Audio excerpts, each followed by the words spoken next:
Ya Allah, Ya Allah, kalau yang saya ucapkan selama ini, kalau yang saya ucapkan selama ini, kalau yang saya tulis selama ini, kalau yang saya tulis selama ini ternyata fitnah, ternyata fitnah, ternyata bohong, ternyata bohong, ternyata tidak benar, ternyata tidak benar, maka hancurkan hidupku, maka ya Allah. hancurkan hidupku ya Allah. Cabut keberkahan hidupku, ya Allah. Cabut keberkahan hidupku ya Allah. Hina-dinakan hidupku, ya Allah. Hina-dinakan hidupku ya Allah. Matikan aku Matikan aku ya dalam Allah. kondisi kafir, Dalam kondisi kafir, kufur dan mengenaskan. dan mengenaskan. Tetapi ya Allah, kalau ternyata apa yang saya katakan selama ini, apa yang saya katakan selama ini, yang saya tulis selama yang ini, saya tulis selama ini benar adanya, maka hancurkan, laknat, hina-dinakan, cabut cabut berkah rumah tangganya, cabut cabut berkah rezekinya, siapapun saja yang menantangnya, yang tidak mempercayainya. Itu yang kesaksiannya Mahmud Nurwindu. Siapa itu? Mahmud Nurwindu itu yang mengaku menjadi teman sekelasnya Jokowi sejak kelas 1 sampai kelas 3 SMA, selalu sebangku. Oke, Mahmud Nurwindu. Okay. Ya. Sudah saya temui ke rumahnya, saya konfirmasi, dia nggak bisa jawab. Yakin nggak bohong. Pak Bambang nggak bohong. Demi Allah saya datang ke rumahnya. Allah. Dan bagi Anda yang sudah subscribe channel ini, kami ucapkan terima kasih. Jazakumullah khairan katsir.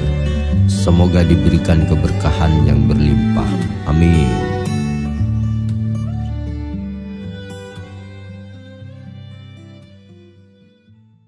Baik, assalamualaikum warahmatullahi wabarakatuh. Waalaikumsalam warahmatullahi wabarakatuh. Ayo yang di studio jawab, Rek.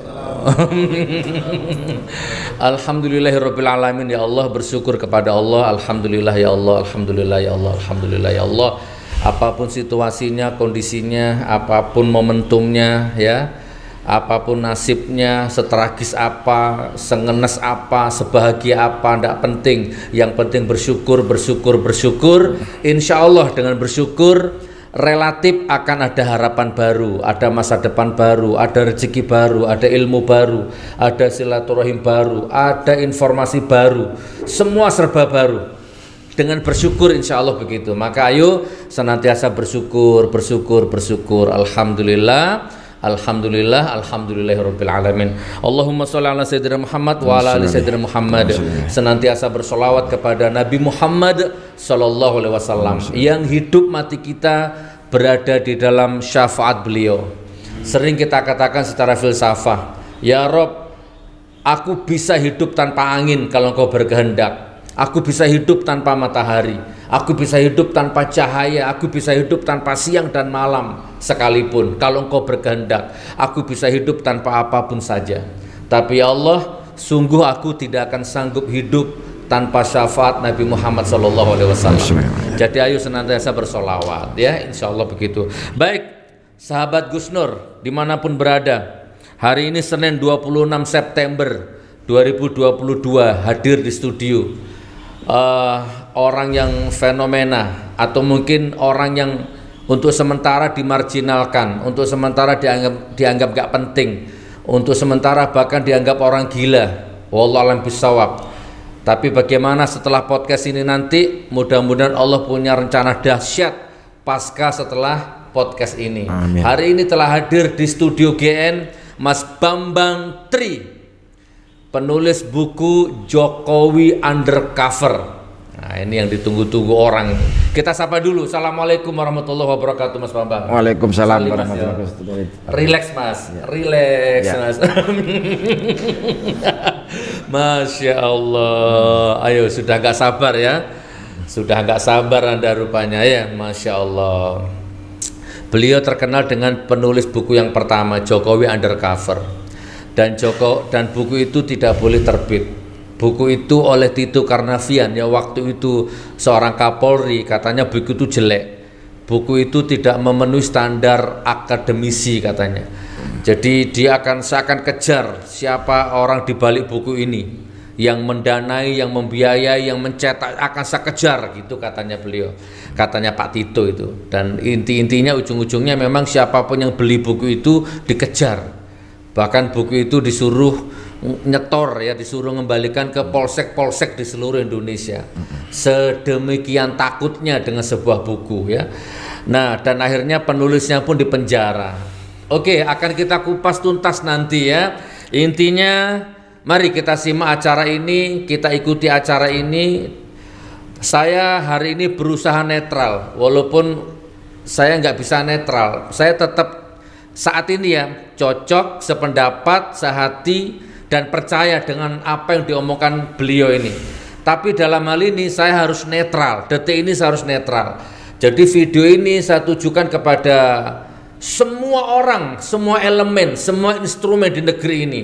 Video ini untuk Anda, polisi, tentara, video ini untuk Anda. Baik dari polsek sampai polri, video ini untuk Anda. Tentara, video ini untuk Anda. Lawyer, video ini untuk Anda. Ya, siapapun, media, youtuber yang papan atas, Deddy Kobuser kek, atau mungkin Mbak Nana, Najwa Shihab, atau siapapun, Hotman Paris, atau mungkin Habib Rizik, atau mungkin Mbah Nun, atau siapapun, video ini untuk Anda. Saya akan mempersembahkan video ini seadil-adilnya, seimbang-imbangnya. Oke, tanpa berlama-lama, langsung kita sapa beliau, kita tanya kepada beliau. Mas Bambang. Ya, Gus. Wes nyantai Mas. Udah. Siap menjawab pertanyaan-pertanyaan Mas? Insya Allah siap. Ya. Jujur tapi Mas ya? Iya, Oke. pasti jujur. Sebelum saya tanya, saya mau ngetes dulu Mas. Iki piro Mas? 1, Ini 2. berarti waras ya? Enggak, aku cuma ngetes kejiwaannya dulu. Jangan-jangan yang saya wawancari orang gila. Karena banyak nganggap beliau gila. Ternyata beliau waras. Ya, beliau ingat, beliau sadar. Tadi beliau sholat, beliau makan, beliau ngerokok, jadi normal ya. Tapi terserah, Anda tetap nganggap beliau gila, itu hak Anda nanti di hadapan Allah. Oke Mas Bambang, langsung aja saya tak tanya-tanya ke sampean Mas Bambang ya. Iya. Insya Allah. Nah, pertanyaan pertama sudah terjawab, ternyata Mas Bambang tidak gila. Bahkan nanti untuk menyempurnakan ini hadir bersama beliau tadi di studio, katanya beliau teman sekolahnya ya, bahkan Kuliah. teman kuliah bahkan ya. Mana, siapa namanya tadi? Ahmad Fadli. Mas Ahmad Fadli. Boleh tidak saman kesini dulu? Mas Fadli duduk sini nggak apa-apa kira-kira? Itu tanpa coba, tanpa bermaksud saya kurang ajar ya. Yang itu aja, yang bawah aja nak, lesehan aja nak. Sebelum saya ke Mas Bambang ya. Sini Mas Fadli. Oke. Saya Saman waras nggih. Oke. Tadi beliau nanya ke saya gini, Gus Nur kalau ingin tahu saya ini gila apa waras, tanya ke sampean, suruh nanya ke sampean. Jadi saya ingin kenal sama sampean, singkat saja, pendidikan, terus kemudian legalitas Mas Bambang ini loh, ya apa kira-kira menurut jenengan? Sebentar. Monggo Mas. Iya, saya disuruh komentar tentang Bambang ya. Bambang ini ya memang penampilannya begitu. Penampilannya begitu. Jadi kalau mau melihat sekedar penampilan saja, pasti orang akan berpikir berbeda. Kenapa enggak? Orang menjaji. Iya. Tapi ya cara berpikirnya, tindak lampah, tata lakunya, ini menurut saya sangat normal. Artinya tidak ada sesuatu yang berbeda, dan dia sudah melakukan hal-hal luar biasa. Orang umum. Saya potong kompas saja lah. Jenengan teman kuliahnya? Oh ya, sama teman kuliah dari ya semuanya. Gitu. Jadi ya meskipun kita tidak satu kos, tapi tiap hari kita bersama. Berarti asli kuliah terakhir? Oh ya, kuliah terakhir itu di Fakultas Pertanian Unsud, angkatan tahun 90. Beliau ya? Ya, sama saya, sama teman-teman yang lain, banyak yang lain. Oke, jadi secara singkat apa ini? Cuman memang tidak lulus, ya saya harus sebutkan itu. Yang tidak lulus siapa? Bambang. Mas Bambang. Bukan tidak pinter. Saya tahu nilainya banyak kan A gitu. Ya, bukan H, A. Kalau H itu H. Ini A itu. Jadi sempurna gitu ya. Iya, tapi memang tidak mau lulus gitu. Oke, singkat aja lah, ya. Singkat ya. Yang langsung spesifik ya. Beliau ini nulis Jokowi undercover. Itu kira-kira yang ditulis beliau itu bener, hoax atau apa menurut jenengan teman dekatnya? Oke, kalau itu kaitannya dengan data. Pertama penggalian data. Metodenya sudah benar apa belum? Beliau ini seorang wartawan. Ya, metode yang dipakai ya metode wartawan. Ada interview, ada galian data yang lain lah gitu ya. Itu saya kira metode ini tidak ditinggalkan. Saya ngerti persis karena saya ikut mendampingi sebagian. Tidak secara keseluruhan saya tidak ikut. Waktu observasi buku itu ya? Ya ketika ke Garut misalnya, itu konfirmasi tentang seseorang yang mengaku kakak kelasnya gitu misalnya. Nah, ini kan ya ada di situ. Ternyata dia hanya mengaku-ngaku saja kepengen deket sama Jokowi misalnya gitu kan. Ya saya ngerti persis ketika gitu loh. Tapi data-data yang lain seperti apa? Data-data yang lain saya kira ini menjadi ranah lembaga-lembaga formal ya, seperti misalnya ada pengacara atau ada polisian gitu kan. Karena ini mengandung unsur semacam dugaan begitu ya. Gitu, dugaan. Kalau saya menyatakan fakta benar, saya belum bisa. Tetapi bahwa metode yang dipakai benar, iya. Sementing intinya beliau waras gitu aja. Kalau waras ya waras. Jiwanya ya. Sehat waras. Sehat waras. Ya, sehat waras. Oke. Pun jangan kembali ke sana. Saya agak sabar ini. AC-nya mungkin dimatikan deh, agak bocor. Oke, Mas Bambang, ayo kita sama-sama ke Mas Bambang ya. Mas Bambang menulis atau ngomong akhir-akhir ini yang barusan viral itu bahwa semua ijazahnya Pak Jokowi itu palsu. Nah, tapi saya juga melihat beberapa video guru-guru atau sekolah-sekolah tempat Pak Jokowi sekolah, termasuk UGM barangkali ya. Mereka semua menyangkal apa yang diomongkan Mas Bambang. Mereka semua ngaku Pak Jokowi itu ijazahnya asli. Gimana Mas Bambang? Pertama saya sangat berterima kasih kepada Gus Nur. Saya nggak menduga tiba-tiba Gus Nur punya perhatian besar terhadap saya, memberi kesempatan saya untuk menjawab apa kata orang terhadap saya, gitu. Termasuk tadi pertanyaannya adalah bagaimana orang-orang itu bisa menjawab seperti itu seolah-olah membantah saya. Ini bukan begitu, mereka duluan bikin pernyataan itu, kemudian saya teliti pernyataan mereka itu yang tidak benar gitu loh. Setelah saya menyatakan pernyataan itu palsu, belum ada seorang pun yang bantah. Atau mungkin sama dianggap gila tadi, tidak penting. Lah ya itu kan saya nggak bisa komentar. Wong nyatanya saya nggak merasa gila, kok dianggap gila. Ya berarti yang gila yang anggap saya gila. Gitu ya? Ya kan gitu aja. Saya agak serius dikit ya, sebelum beliau saya tak potong dulu ya. Kalau bener omongan beliau ini saya ngeri loh. Berarti kita ini dipimpin oleh seorang presiden yang dari awal memasukkan datanya. Berarti selama ini presiden ini nggak sah gitu kan? Berarti apapun kebijakan yang selama ini diambil nggak sah secara hukum, baik utang ya kan, baik semua janjinya atau apapun harusnya patah. Ini kan ngeri saya ini. Nah saya heran gitu, kenapa kok orang seperti beliau, aset seperti beliau kok masih dibiarkan gelandang begini, maksudnya dibiarkan gelandangan gini nih bagaimana? Oke, guru SD-nya Pak Jokowi, guru SMP, SMA ya, bahkan sampai kuliahnya Pak Jokowi, video ini tuh Anda gitu loh. Anda bertanggung jawab secara akademis dan moral, gitu kan? Ini ada orang ngomong ijazahnya palsu dan Anda membantah. Lanjut Pak Bambang, gimana? Ya, seperti contoh video yang ada di mana-mana, itu yang kesaksiannya Mahmud Nurwindu. Siapa itu? Mahmud Nurwindu itu yang mengaku menjadi teman sekelasnya Jokowi sejak kelas 1 sampai kelas 3 SMA, selalu sebangku. Oke, Mahmud Nurwindu. Okay. Ya, sudah saya temui ke rumahnya, saya konfirmasi, dia nggak bisa jawab. Yakin, enggak bohong. Pak Bambang enggak bohong. Demi Allah saya datang ke rumahnya di Semarang itu, di Mijen namanya, Pak. Sama wani demi Allah barang ya. Iya. Kalau nanti ngomong di atas Al-Qur'an berani.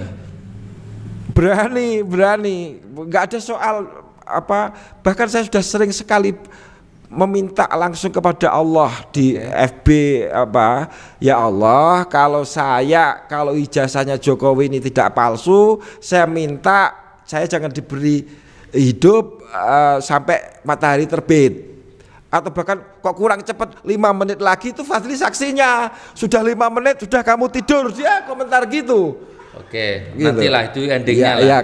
Mahmud Nurwindu. Ada orang bernama Mahmud Nurwindu mengaku teman SMA sebangku. Otomatis kan sekelas kalau sebangku. Kelas Jokowi. 1, 2, 3. Oke. Sudah saman konfirmasi. Di mana itu rumahnya beliau? Di Mijen. Ternyata beliau nggak bisa ngaku. Nggak bisa jawab. Karena kemudian karena saya desak terus lewat WA, ada centang birunya, kan berarti dia sudah baca. Nggak dijawab, saya desak terus, lama-lama diblokir. Begitu. Sama Mahmud Nurwindu. Tetapi yang penting saya bisa memastikan kesaksian Mahmud yang di video itu bohong. Saya terangkan. Berarti kalau Mahmud bohong, berarti Jokowi bohong. Jangan-jangan disuruh Jokowi, ditekan Jokowi. Atau bagaimana? Mahmud yang goblok, kenapa disuruh bohong? Mau. Ya dia disuap dengan jabatan. Kan tidak mungkin seorang Mahmud mau mengakui dia teman sekolah saya, misalkan, padahal enggak. Ya tentu ada keuntungan bagi dia. Terus sekarang dia jabat sebagai apa Mahmud ini? Sebagai Komisaris Independen PT Pupuk Kujang. Sebelumnya PT Petrokimia Gresik. Ini serius loh, saudaraku, rakyat ya, serius loh. Saya aja di penjara 10 bulan dituduh nebar hoak, padahal ya nggak terbukti loh. Ya ini hoak saya sesungguhnya. Terbukti loh ini.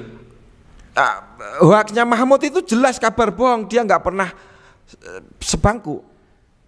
Nggak pernah sebangku, ngaku sebangku. Iya. Terus WA-nya yang dicentang-centang terus ya diblokir masih kesimpan. Masih. Jangan dihapus. Masih. Itu jadi bukti nanti. Iya. Dan itu saya tulis di buku kedua, screenshot WA-nya itu. Bukti komunikasi saya dengan Mahmud. Kalau bener ngapain diblokir? Temui aja kan gitu. Sudah saya temui sebelumnya, dia diam. Ya toh? Saya pulang nggak puas, jawab dong, jawab. Gitu. Screenshotnya nanti saya tampilkan di sini boleh? Boleh. Oke. Gitu. Ada lagi yang kedua Mas, siapa lagi yang bohong? Tadi kan teman SMA-nya itu Mahmud. Barangkali kan ini guru-gurunya nyangkal omongannya jenengan ini. Oke. Enggak, ijazahnya Jokowi itu asli semua. Kepala sekolahnya. Namanya Agung Wijayanto. Kepala sekolah mana itu? Ya SMA 6 itu. SMA 6. Tetapi tentu dia tidak pada waktu Jokowi sekolah, tetapi setelah lulus yang legalisasi ijazah dia, fotokopi ijazah dia ke KPU itu dia Agung Wijayanto. Lah dia terdokumentasi di mana-mana, dia jawab apa? Itu sudah ngaco ngomongnya itu. Saya terangkan nanti. Coba sekarang aja diterangkan gimana? Ya, dia mengatakan Jokowi itu lulusan angkatan pertama masuk tahun 76. Ya. Ijazahnya bertahun terbit 80. Itu artinya 4 tahun. 4,5 tahun, ya toh. Yang benar adalah Jokowi itu masuknya tahun 78, ya toh? Karena ada tambahan setengah tahun, 1 semester waktu itu, kalau dia normal naik kelas terus, dia akan lulus tahun 81. Tapi ijazahnya kok 80. Kedua, omongan Agung Wijayanto ini mengatakan bahwa Jokowi itu angkatan pertama. Agung Wijayanto itu kepala sekolah. Kepala sekolah tadi, sekarang pindah jadi kepala sekolah SMA 3 Solo. Itu sampai sekarang. Itu promosi, Pak. SMA 3 itu SMA lebih top. Ya toh. Opahnya dia berbohong mengakui ijazahnya Jokowi itu sah. Itu dengan promosi itu, hadiah yang lain saya nggak bisa mengatakan. Siapa namanya? Agung Wijayanto, SPD. SPD kepala sekolah SMA 6 dulu, sekarang SMA 3 Solo. Yang disebut namanya tadi video ini untuk Anda. Ya. Tolong dilihat, yang lain Mas Bambang? Apa? Orang lain teman ya. Kan bohong semua kan? Iya. Guru-gurunya enggak, ini ada yang enggak bohong. Yang jujur kepada saya juga ada. Siapa? Namanya Bu Sri Handayani. Ini yang jujur. Yang jujur. Pernyataan dia Mahmud bohong. Oh. Saya itu lulusan 80 tapi nggak kenal dengan Jokowi. Oke, Sri Handayani ini Bu Sri siapa? Handayani. Bu Sri ini siapa? Ya pokoknya lulusan angkatan tahun 80 yang asli, yang bener-bener. Yang asli ya. Ya, dia tunjukkan ijazahnya kalau Anda nggak percaya saya lulusan situ ini. Oh, Jokowi bohong kalau lulus tahun 80. Aku loh tahun 80 Aku lulus. nggak kenal dia. Aku nggak kenal dia gitu Ya, katanya ya. Bu Sri ini. Dan Bu Sri ini mengakui dipaksa untuk mengaku kenal Jokowi oleh orang yang namanya Sigit Haryanto. Siapa lagi itu? Ya lulusan 80 bener, tapi memaksa orang lain untuk rame-rame, ayo dong mengakui Jokowi 80. Berarti ini bohong berjamaah ini ya? Bohong kemana-mana akhirnya gitu loh. Lah mengenai guru-guru yang ngomong itu bicaranya berpuluh tahun kemudian. Pak Jokowi gimana? Ini video untuk Anda ini. Ini rakyatmu ini. Kan tidak mungkin beliau punya niat makar, kudeta, itu kan tidak mungkin. Beliau hanya ngomong sesuai keyakinannya. Kalau memang omongan beliau benar kan berarti Anda bohongi rakyat seluruh Indonesia. Termasuk saya kan. Anda bohongi rakyat ini. Termasuk polisi-polisi, tentara-tentara, Anda dibohongi berarti. Termasuk bohongi istrinya sendiri toh? Begitu ya. Iya. Gimana kira-kira? Oke, apalagi Pak, mumpung sih panas sih. Nah, tadi saksi yang lain, saksi saya itu kalau menurut aturan hukum Pak, 2 alat bukti cukup. Jadi 2 saksi tadi, Agung Wijayanto dan Sri Handayani sudah cukup. Alasan memastikan bahwa ijazah Jokowi palsu. Orang 2 tadi berani jadi saksi. Bu Sri Handayani berani. Karena yang dilawan ini tirani ini. Kalau Bu Sri Handayani berani, saya sangat hargai beliau.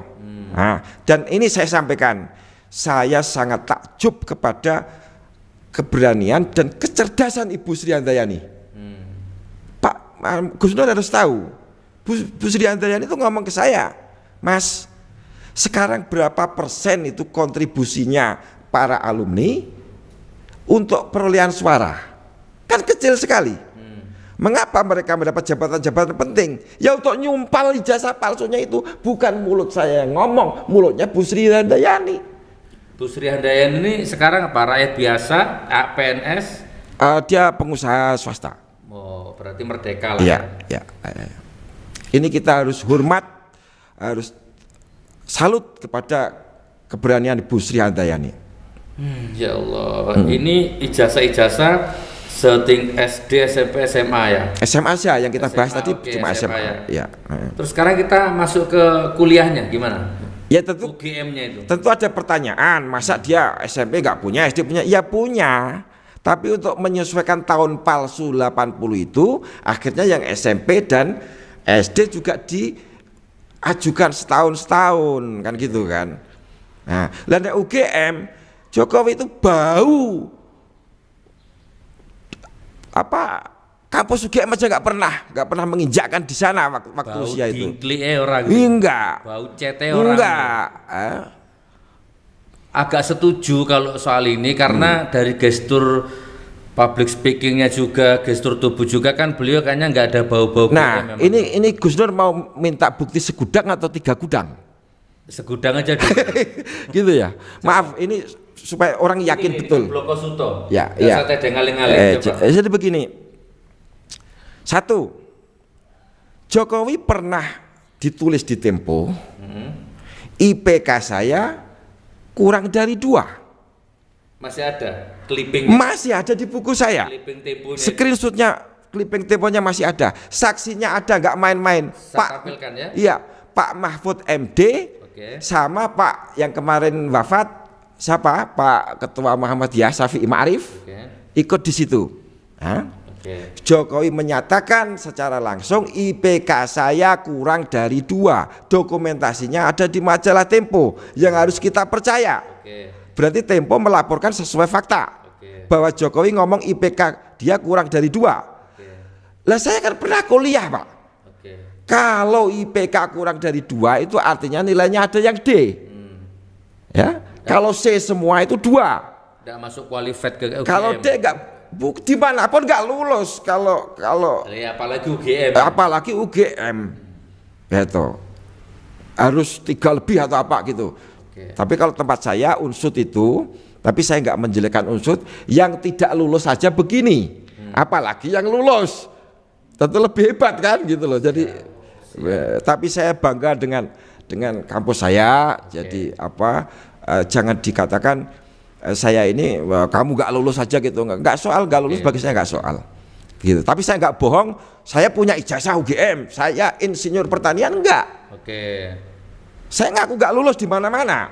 Oke, lanjut Mas Bambang. Jadi beliau ngaku IPK-nya kurang dari 2. Artinya beliau nggak tahu tata cara pemberian penilaian di universitas. Belum tanya. Waktu itu tiba-tiba ada wawancara. Tidak ada kejahatan yang sempurna. Ya kan? Itu ketidakjahatan yang sempurna. Oke, betul. Betul nggak? Betul. Gitu. Karena sampai dia nggak tahu sistem penilaian kuliah itu kayak apa, dengar aja enggak. Gitu. Artinya dia mengaku saya tidak lulus toh. Lah kok gelarmu insinyur? Maka saya nasihati teman-teman yang demo jangan ngomong Bapak Insinyur Haji Jokowi. Dia nggak merasa dia bukan insinyur kok dipanggil insinyur. Lanjut Pak Bambang, saya sambil betulkan mic-nya jenengan ini. Ya. Ini saya itu katrok Gus, baru podcast pertama kali ini ya apa adanya lah. Saya mohon maaf untuk kekakuan ini. Itu yang IPK. Kan tadi bilang segudang sama. Iya segudang, 3 gudang. Terus. Tapi yang 2 gudang dicicil ya. Ini yang segudang dulu. Yang kedua foto wisuda.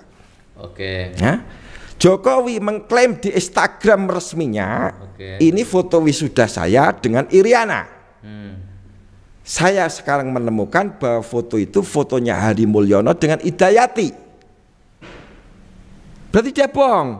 Berarti dia nggak punya foto wisuda. Nah, ketiga, dia tampilkan di depan kamera TV masih ada, dengan klik aja dengan kata kunci pembimbing skripsi Jokowi. Di situ muncul dosen tua, kayaknya sudah agak-agak pikun, namanya Pak Kasmujo. Jokowi mengatakan, inilah dosen pembimbing saya. Ya, saya galaknya bukan main, datang dibentak, saya pulang, datang lagi dibentak, pulang lagi. Itu artinya ceritanya seperti dosen pembimbing skripsi. Kalau begitu, kalau sampai bentak-bentak begitu. Sementara pembimbing akademik Pak, itu nggak pernah ketemu tatap muka, jarang. Kalau nggak ada masalah dia bolos atau apa gitu, itu nggak ada masalah. Tapi kalau sampai bentak, maju bentak, itu berarti pemahaman Jokowi Kasmujo itu adalah pembimbing skripsinya, gitu, waktu dia bikin skripsi. Nah, sekarang ada data tertulis otentik. Kasmujo mencabut keterangan itu, saya bukan pembimbing skripsi Jokowi. Ada dokumennya. Di mana itu? Ya di buku saya dong. Sama dapat dari mana itu? Ya, dari jumpa persnya Kasmujo. Berarti disangkal. Iya, dia membantah berita yang dari darat ke laut bahwa Kasmujo dosen pembimbing skripsi Jokowi. Kasmujo entah berapa kali itu jadi. Saya pernah lihat TV-nya itu, saya pernah lihat bahwa di acara yang resmi Jokowi memang mengenalkan pembimbingnya itu. Saya pernah lihat itu. Saya kira Pak Kasmujo itu sudah tua, ya pikun. Dia keliru ingat dengan yang namanya Hadi Mulyono. Mungkin kalau Hadi Mulyono itu betul-betul bimbingan skripsi Pak Kasmujo. Lah datanya Hadi Mulyono itu semua yang dipakai diakui miliknya Jokowi. Sejak dari nomor mahasiswa, sejak asal SMA, sampai foto-foto kegiatannya, foto-foto mapalannya, sampai foto wisudanya, itu punyanya Hadi Mulyono. Gitu ya. Gitu. Singkat sebagai penutup Mas Bambang. Ya itu sudah segudang ya Pak, yang 2 gudang lain kali. Di bab ini sebagai penutup, semua guru menyangkal buku sampean, guru-guru Pak Jokowi. Bukan, itu mereka bikin pernyataan dulu. Kalau soal ijazah. Oke, semua ya termasuk keluarganya Pak Jokowi semua juga mengatakan bahwa bukunya Bambang itu ya sebagian benar tapi banyak yang salah. Sebagai penutup aja gimana? Termasuk rakyat-rakyat yang mungkin sampai detik ini masih nggak percaya sama sampean gitu. Oke, bagus, tantangannya bagus. Coba. Dan jawaban atas tantangan itu lebih bagus lagi. Bukunya kan ada. Baca aja, mana yang tidak fakta. Jokowi undercover 1, Jokowi undercover 2, bisa begitu. Mana yang salah? Satu baris pun dari data yang saya sampaikan. Ya, gitu loh. Nek mengenai omongannya Pak Tito tidak ilmiah segala macam, Bambang Tri intelektualnya rendah, ya tanya teman-teman saya. Saya itu walaupun tidak lulus, TOEFL saya Pak itu 647 waktu kuliah, hampir sempurna karena nilai tertinggi 660. Gitu loh. Gitu. Pak Tito, video ini untuk Anda. Ya terus. Dan omongan Pak Tito itu karena tidak sesuai dengan kenyataan. Dari kapan dia mengukur IQ saya? Kata dia ada interview, nggak ada itu. Saya Pak 2 bulan di Mabes Polri dititipkan ke tahanan narkoba, nggak pernah diperiksa sekalipun. Bagaimana bisa ada BAP-nya setebal bantal? Siapa yang diperiksa saya juga nggak paham. Oh, Saman pernah dititipkan di Mabes, di blok narkoba? Iya. Sama dengan jenengan. Saya di blok umumnya, beda tembok. Iya Pak, narkoba itu asik juga Pak. Betul. Ceweknya cantik-cantik yang tahan narkoba itu. Oh. Belum nanya.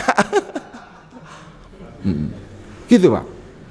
Jadi keterangan Tito bahwa saya pernah diwawancarai untuk di-assess IQ saya itu bohong. Tidak ada pemeriksaan sama sekali. Mintakan air putih 2 gelas ya untuk minum ya. Oh gitu ya. Dan lagian secara umum lah ya, bukan hak atau bukan fak atau bukan bidang seorang polisi menganalisa sebuah buku kan begitu. Nggak boleh. Dia harus diserahkan itu kepada ahlinya. Ya toh. Tapi itu gampang bantahnya. Gimana? Mereka cuma bilang bukunya Bambang Tri bohong, Bambang Tri fitnah. Baris yang mana, halaman berapa? Sebutkan dong. Bukunya ada kok. Dikatakan bohong bagaimana? Sumbernya jelas saya sebutkan. Tapi buku itu sampai sekarang memang belum pernah dicetak dan diedarkan ya? Oh pernah. Sudah, cuman akhirnya kan berhenti. Iya, yang pesen Pak 1 juta orang. Karena manual saya cetak sendiri, saya print sendiri cuma 300 biji yang bisa saya penuhi waktu itu. Terus kemudian saya ditangkap itu. Ya. Berarti sampai di sini masalah bab ijazah selesai ya kayaknya ya, udah cukup ya jawabannya. Ya sebenarnya masih 2 gudang, tapi lain kali lah kita itu nanti yang berikutnya gitu loh. Terus sambil cekel-cekel ngene wis sambil ngombe-ngombe. Iya. Bismillah. Ya. Nggak ada meja, dipegang aja lah darurat ya. Mas Bambang agak geser lagi ke sini, nggih. Nah, begitu. Masya Allah. Perlu saya kenalkan Pak. Ketika SD saya itu siswa teladan tingkat kecamatan. Ketika SD siswa teladan tingkat kecamatan. Kelas 2 SD saya sudah belajar baca tulis dan baca koran. Tahun 78 ya, tahun 77 saya kelas 2 SD. Ya, karena bapak saya itu pegawai penerangan, kalau pulang bawa koran karena dia dapat jatah koran itu semua guru heran, Pak, kamu ngapain baca koran? Anak kecil itu nggak boleh baca koran. Siapa bilang nggak boleh? Saya bisa baca ya saya baca aja gitu loh Pak. Terus penting sekali SMP saya lulusan terbaik di SMP Negeri 2 Blora. Ini kan otomatis disaksikan SMP 2 Blora. Iya. Kalau ini fakta kalau ini. Iya, kayak gitu-gitu loh. Bagaimana saya dianggap intelektual saya rendah. Pak Tito itu keterlaluan mitnahnya. Gitu loh. Intelektual rendah itu dengan kata lain idiot, Pak. Nggak sempurna akalnya. Ada rencana menggugat Pak Tito? Pasti. Digugat. Karena itu menimbulkan kerugian kepada saya. Moral dan material. Moral dan material. Gitu loh.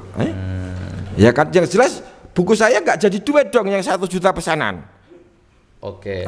Kalau tapi sekarang dia kan seorang mendagri, iya. menteri, kuat lah jabatannya, kuat. Apa iya. kira-kira diproses nanti laporan sampean? Apanya itu? Kalau sampean mau nuntut ngelaporkan apa diproses? Sekarang dia jadi menteri. Saya yakin diproses, enggak keadaan ini akan segera berubah, bahwa hukum akan tegak, gitu loh ya. Karena situasinya berubah, gitu loh. Ya Pak. Ya. Apa ada andilnya Pak Tito dalam rangka sama di penjara di Blora itu? 100% andilnya Pak Tito. Karena saya sudah diperiksa oleh polisi Polda Clear, gitu loh. Waktu itu kan beliau masih... Dan saya mendapat bocoran dari Direktur Tindak Pidana Umum waktu itu yang sekarang jadi Kabaris-Krim, Agus Andrianto. Pak, maaf ya, saya dipaksa di sidang kabinet untuk nangkap Bapak. Siapa yang maksa Pak? Wiranto sama Tito Karnavian. Loh itu sidang kabinet kok bahas penahanan orang itu, kabinet capopo itu loh. Catat ini. Sidang kabinet itu membahas kebijakan penangkapan dan lainnya, itu wewenang mutlak penyidik. Bahkan Kapolri nggak boleh campur tangan, apalagi memerintahkan tangkap. Sidang kabinet capopo gitu loh. Dan kata-katanya kepada Pak Agus Andri waktu itu, apa mentang-mentang sama-sama orang Blora terus gak kamu tangkap? Sudah intimidatif gitu Wiranto itu. Dan sekarang saya tahu Pak, pejabat menteri yang pertama kali mencari buku saya adalah Wiranto. Ada laporan ke saya gitu. Jadi podcast ini saya persembahkan bukan dalam rangka menebar hoak, memecah belah bangsa, nggak ada. Justru ini bisa jadi racun atau bisa jadi suplemen batin, ini tergantung pikiranmu. Ayo ditindaklanjuti kan begitu. Jangan dibiarkan ngendap menjadi energi negatif begini. Nih ya sudah jelas ya, kurang lebih seperti itu. Ada cerita Mas Bambang mungkin selama di penjara di Blora? Apa biasalah perlakuannya? Saya 2 bulan ditahan di Mabes Polri, tahanan Mabes Polri, dititipkan ke rumah tahanan narkoba itu. Itu banyak demitnya Pak, tahanannya Pak. Ini narkoba, ini kan pintunya nih. Iya. Di depannya narkoba ini kan ada pos meja apalah ya. Betul. Di sini baru tahanan perempuannya kan. Iya. Sebelahnya itu ada tahanan cewek. Iya. Zaman dititipkan di situ. Iya, di lantai, saya di lantai 2. Bukan saya di lantai 2. Terus akhirnya dipindah ke Blora. Setelah masa ini menarik Pak. Ya. Kira-kira seminggu sebelum saya dibawa ke Blora, jadi 2 bulannya itu kurang seminggu, penyidiknya datang. Apa? Bapak tahu apa yang dia tawarkan? Apa? Mas, kita damai aja ya, kita nggak menemukan apa-apa, gitu loh. Mas jangan menuntut setelah kita tahan gitu. Mas langsung pulang. Tapi saya terikat, nggak mau, saya sebelum pengacara saya ada. Ya kan? Wah itu kemudian istri saya ditelepon. Bu, Pak Bambang mau pulang, tolong kita dikasih kopi 50 juta dong. Itu model apa? Dikasih kopi-kopi, dikasih duit maksudnya untuk ngopi-ngopi karena mau pulang, ini nggak bisa P21, minta 50 juta. Lah istri saya langsung menelpon teman saya namanya Kunto Arif Wibowo, waktu itu adalah komandan Korem di Palembang. Pak Kunto menyanggupi, taruh di mana duit saya kasih, Bambang Tri saya ambil. Tapi istri saya kemudian dilarang oleh kakak saya sendiri, jangan ikut campur masalah ini. Artinya itu nggak bisa P21 karena nggak ditemukan kesalahan di buku saya. Nggak bisa dilimpahkan ke kejaksaan. Iya. P21. Iya. Dan terus kok sampai masuk ke penjara Blora? Kalau nggak P21 kan berarti nggak sidang. Ya pokoknya dia nggak P21 gitu aja. Sebenarnya nggak bisa. Ya, mereka melobi Kejaksaan Agung sendiri. Tito sendiri yang datang ke Kejaksaan Agung, pokoknya P21. Ini perintah presiden.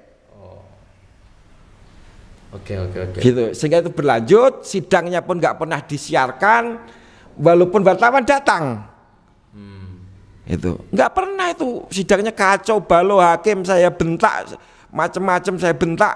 Gitu. Bayangkan Pak, yang lucu Pak, hakim itu bertanya kepada tukang fotokopi, yang dipanggil sebagai saksi. Saksi dari JPU apa dari sampean? Dari JPU. Dari JPU. Ya, ditanya, Mas tukang fotokopi, apa Anda tahu metodologi penulisan buku Jokowi Undercover? Langsung saya berdiri. Bu, ini tukang fotokopi, kenapa ditanya soal metodologi? Gitu loh. Karena nada saya keras, saya sambil berdiri, hakimnya gedok-gedok palu, duduk. Anda bisa saya anggap menghina pengadilan. Jawab saya gampang, ibu yang menghina pengadilan karena menanya tukang fotokopi metodologi. Ya pasti tidak tahu dong. Oke. Kenapa begitu tidak diliput berita? Fakta persidangan seperti itu. Oke. Kemudian dibelok ke masalah ITE. Walaupun beritanya saya ditangkap soal buku-buku saya yang hoax, yang fitnah, ternyata tidak disentuh di pengadilan. Betul. Hah? Ini penyesatan hukum yang luar biasa. Karena pasalnya diganti begitu saja. Ya. Kalau ini saya percaya, karena saya Habib Rizik, Habib Bahar juga mengalami. Iya. Ustadz Alfian Tanjung, termasuk Bang Edi yang jin buang anak itu. Pakai ITE semua. Ya, nggak ada yang dituduhkan itu, nggak ada. Begitu di BAP semuanya berubah. Makanya disebut pasal karet. Oke. Ya. Subhanallah. Oke, Mas Bambang selanjutnya. Ya. Tapi ini kalau Mas Bambang keberatan jawab nggak apa-apa. Ya. Tapi ini Saya tapi ini pertanyaan hampir seluruh rakyat nanya betul. Ini soal pribadi. Iya. Karena Mas Bambang sendiri yang ngomong. Iya. Istri saya dihamili. Betul. Nah, ini kan sampai di situ kan koma. Ya. Ya, assalamualaikum warahmatullahi wabarakatuh, jamaah umat, wabil khusus yang satu perjuangan, donatur. Ini kami mengabarkan alhamdulillah, masya Allah, barakallah, Allahu akbar. Hari ini Jumat 16 September 2022 ya. Begini situasi terkini pembangunan Masjid Karomah 13, masjid yang akan hidup 24 jam. Nah, ini sekarang sudah posisi apa ini, bagasting ya, bagasting, istilahnya prepare pengecoran. Nah, gitu. Ini beberapa hari yang lalu video ini diambil. Nah, sekarang sudah mulai tertutup semua 90%. Mohon doa saudaraku, mudah-mudahan betul-betul pembangunan masjid ini diberikan kelancaran oleh Allah. Selipkan di setiap doa, insya Allah kita bersatu berjuang di dalam pembangunan rumah Allah ya, pembangunan masjid ini insya Allah.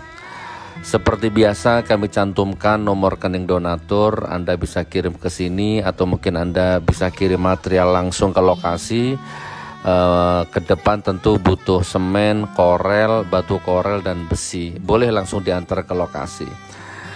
Oke, rekeningnya Bank Muamalat 831-003-8736 atas nama Majelis Zikir Karomah 13 ya, sama dengan nama masjidnya.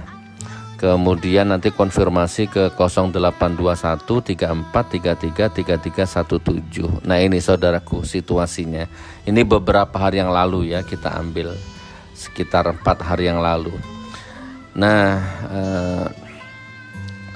sekarang sudah hampir 90%. Coba kita lihat yang hari ini, kemarin dan hari ini, Jumat 16 September 2022. Nah, ini alhamdulillah sudah mulai ketutup semua ya, besi-besi sudah mulai naik, triplek sudah mulai ya 90%. Insya Allah mudah-mudahan dalam minggu-minggu ini segera dilaksanakan pengecoran lantai 1. Alhamdulillah, mudah-mudahan ya ini menjadi aset dunia akhirat kita. Karena masjidnya juga sudah kita edukasi beberapa, dari awal kita sudah sampaikan bahwa ini masjid akan hidup 24 jam, tidak pernah digembok, tidak pernah ditutup, dan siap melayani tamu hamba Allah siapapun saja. Ya, kita akan fasilitasi makan, minum, tidur, istirahat, ya, sarung, baju koko, mukena, peralatan sholat, semua kita fasilitasi, ngaji dan sebagainya kita fasilitasi. Baik teman-teman, ini yang bisa saya sampaikan. Salam takdim dari saya, Gus Nur. Assalamualaikum warahmatullahi wabarakatuh.